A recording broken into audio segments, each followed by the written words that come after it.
गजलें। अदम गोंडवी। परिचय। जन्म 1946, गोंडा, उत्तर प्रदेश। मृत्यु 2011। परिचय। अदम गोंडवी जी का मूल नाम रामनाथ सिंह है। आप आम आदमी के शायर थे। गांव देहात शोषित आपकी गजलों में दिखाई पड़ते हैं। व्यवस्था पर कटाक्ष आपकी रचनाओं का एक और प्रमुख पक्ष है। आपकी साहित्यिक भाषा सरल और सीधे प्रभावित करने वाली है। प्रमुख कृतियां धरती की सतह पर, समय से मुठभेड़, कविता संग्रह। दिल के सूरज को सलीबों पे चढ़ाने वालों, रात ढल जाएगी एक रोज जमाने वालों। मैं तो खुशबू हूं, किसी फूल में बस जाऊंगा। तुम कहां जाओगे कांटों के बिछाने वालों। मैं उसूलों के उजालों में रहा करता हूं। सोच लो मेरी तरफ लौट के आने वालों।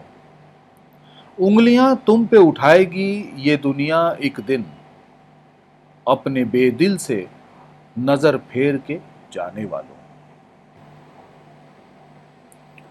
जहां पर भाइयों में प्यार का सागर नहीं होता, वो ईंटों का मकान होता है लेकिन घर नहीं होता। जो अपने देश पर कटने का जज्बा ही न रखता हो, वो चाहे कुछ भी हो सकता है लेकिन सर नहीं होता।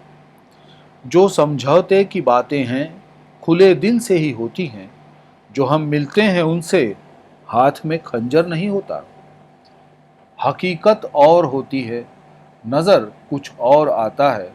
जहां पर फूल खिलते हैं वहां पत्थर नहीं होता। जो एक सीमा में रहकर रोशनी देता है बेदिल को, वो जुगनू हो तो हो लेकिन कभी दिनकर नहीं होता। एक कदम चलते हैं और चल के ठहर जाते हैं। हम तो अब वक्त की आहट से भी डर जाते हैं। जो भी इस आग के दरिया में उतर जाते हैं वही तपते हुए सोने से निखर जाते हैं। भीड़ के साथ चलते चले हैं, वो उधर जाते हैं। हम तो खुद राह बनाते हैं, इधर जाते हैं। मेरी कश्ती का खिवैया है, मुहाफिज तू है। कितने आते हैं यहाँ, कितने भंवर जाते हैं। जब भी आते हैं मेरी आंख में आंसू बेदिल। जब भी आते हैं मेरी आंख में आंसू बेदिल। जख्म सीने के मेरे और निखर जाते हैं। निम्नलिखित गजल संकलन पढ़कर सूचना के अनुसार कृतियां कीजिए। दिल के सूरज को सलीबों पे चढ़ाने वालों, यहां से लेकर अपने बेदिल से नजर फेर के जाने वालों। शब्दार्थ। सूली, सलीब, सूली। खुशबू, सुगंध। असूल, सिद्धांत। उत्तर लिखिए। कृति का बसेरा यहाँ है फूल में। कवि यहाँ रहता है उसूलों के उजाले में। कवि ने इन्हें सजग किया है कांटे बिछाने वालों को, कवि की तरफ लौटने वालों को। संबंधित शब्दों की जोड़ियां लगाइए। सूरज, सलीब। उसूल, उजाला। खुशबू, फूल। उंगलियां, दुनिया। सबे दिन जात न एक समान विषय पर आप अपनी राय लिखिए। मानव जीवन में उतार चढ़ाव आता जाता रहता है। अच्छे दिन आने पर आदमी को अभिमान नहीं करना चाहिए तथा बुरे दिन आने पर चिंतित भी नहीं होना चाहिए। यदि किसी के बुरे दिन चल रहे हैं तो निश्चित रूप से उसके अच्छे दिन भी लौटेंगे। व्यक्ति को सत्कर्म पर चलते रहना चाहिए। रहीमन चुप हवै बैठिए, देखी दिनन को फेर। जब नीको दिन आई हैं, बनतन लगी है देर। व्यक्ति को समय की प्रतीक्षा करनी चाहिए तथा ईमानदारी से श्रम करते रहना चाहिए। निम्नलिखित गजल संकलन पढ़कर सूचना के अनुसार कृतियां कीजिए। जहां पर भाइयों में प्यार का सागर नहीं होता, यहां से लेकर वो जुगनू हो तो हो लेकिन कभी दिनकर नहीं होता। शब्दार्थ। सागर, समुद्र। मैं का, मकान। जज्बा, भावना। खंजर, छुरा, हकीकत, असलियत, वास्तविकता। जुगनू, खद्योत, दिनकर, सूर्य। निम्नलिखित शब्दों की उचित जोड़ियां मिलाकर लिखिए। प्यार, सागर, हाथ, खंजर, देश पर मिटने का जज्बा, सर, जुगनू, रोशनी। वाक्य पूर्ण कीजिए। घर वही होता है जहां भाइयों में प्यार होता है। हम उन्हीं से मिलते हैं जिनके हाथ में खंजर नहीं होता। फूल वही खिलते हैं जहां पत्थर नहीं होते। जुगनू कभी यह नहीं बन पाता, दिनकर। मनुष्य तभी तक मनुष्य है जब तक वह प्रकृति से ऊपर उठने के लिए संघर्ष करता है। इस विचार से आप कहां तक सहमत हैं? लिखिए। प्रकृति दो प्रकार की है, आंतरिक और बाह्य। बाह्य प्रकृति को अपने वश में कर लेना बड़ी अच्छी और गौरव की बात है, पर जब मनुष्य अंतः प्रकृति पर विजय प्राप्त कर लेता है तो यह और बड़े गौरव की बात होती है।